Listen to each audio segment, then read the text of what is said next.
جو میرا کام ہے وہ تیرا کام ہے. جناب ابو بکر پوچھتے ہیں یا رسول اللہ میرے ذمے کیا ہے؟ آقا علیہ السلام نے فرمایا میں قرآن پڑھتا ہوں، تو بھی قرآن پڑھ. میں تبلیغ کرتا ہوں، تو بھی تبلیغ کر. میں دعوت اسلام دیتا ہوں، تو بھی اسی طرف دعوت دے. جناب ابو بکر رضی اللہ تعالیٰ عنہ فرماتے ہیں میں نے اسلام میں داخل ہونے کے بعد، کلمہ پڑھنے کے بعد، اس وقت تک جتنا قرآن کریم کا حصہ آپ صلی اللہ علیہ وسلم پر نازل ہوا تھا میں وہ سیکھ کر چلا گیا. اپنے گھر کے باہر چبوترے پہ بیٹھ کے میں نے قرآن کریم کی تلاوت شروع کر دی.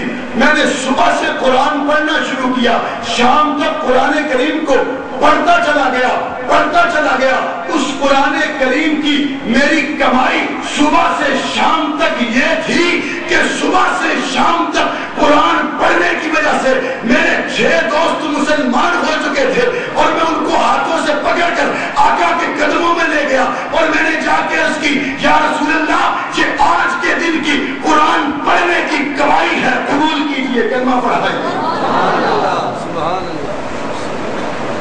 تو کیا پتا چلا؟ میرے نبی قرآن پڑھے تو کافر مسلمان ہوتے ہیں. اچھا جی. میرے نبی کا صحابی ابو بکر قرآن پڑھے تو کافر مسلمان ہوتے ہیں. میرے نبی قرآن پڑھے تو کفر دلوں سے نکل جاتا ہے، اسلام گھر کر جاتا ہے. ابو بکر تلاوت کرے تو بھی کفر نکل جاتا ہے، اسلام گھر کر جاتا ہے. کوئی یوں نہ کہے کہ یہ صرف ابو بکر نے قرآن پڑھا تو ایسا ہوا. ابو بکر تو وہ ہیں جو پوری امت میں سب سے افضل ہیں، جس کے بارے میں میرے نبی نے فرمایا کہ اگر ابو بکر کے ایمان کو ایک پلڑے میں رکھا جائے اور عمر کو ملا کر قیامت کی صبح تک جو آخری مسلمان پیدا ہوگا تمام کے ایمانوں کو ملا کر دوسرے پلڑے میں رکھا جائے تو بھی تم دیکھو گے ابو بکر کے ایمان والا پلڑا بھاری ہے. کوئی یوں نہ سمجھے کہ ابو بکر نے قرآن پڑھا تو لوگ مسلمان ہوتے ہیں. بات ابو بکر کی نہیں ہے، یہاں تو ایک اور بھی مثال ہے. میرے آقا کی نوکر، میرے آقا کی خادمہ، میرے آقا کی کلمہ پڑھنے والی، میرے آقا کا کلمہ پڑھنے کے بعد مسلمان ہونے والی جناب فاطمہ بنت خطاب جب اپنے گھر میں قرآن پڑھتی ہے، جناب عمر جو کفر میں سخت ہیں میرے نبی کی خادمہ کی زبان سے قرآن کو سن کر عمر کے دل سے کفر نکل جاتا ہے اور اسلام داخل ہو جاتا ہے. اور وہ وقت تھا جب جناب عمر رضی اللہ تعالیٰ عنہ آنکھیں لال، سینہ تان کر، تلوار نیام سے باہر ہے، گھوڑے پہ جا رہے ہیں اور کہہ رہے ہیں روز روز کا قصہ ختم، روز روز کے معاملات ختم، آج یا ہم نہیں یا وہ نہیں، ختم کر دوں گا، سارا نظام ٹوٹ جائے گا.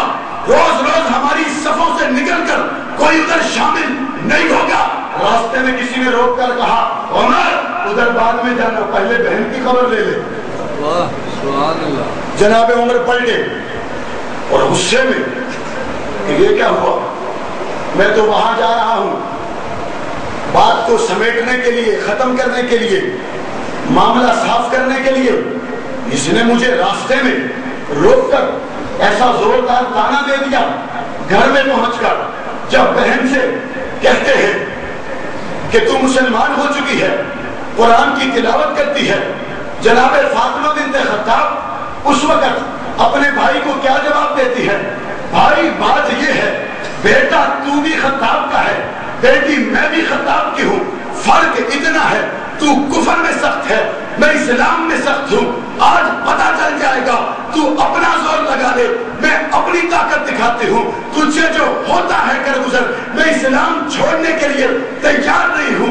شاعر نے کیا خوبصورت کہا کہ بہن بولی عمر کر تو مجھ کو مار بھی ڈالے، شکنجوں میں کسے یا کتوں سے نچوا بھی ڈالے، بلندی معرفت کی مل چکی ہے، گر نہیں سکتی، میں راہ حق پہ آ چکی ہوں، ہے پھر نہیں سکتی. ختم نبوت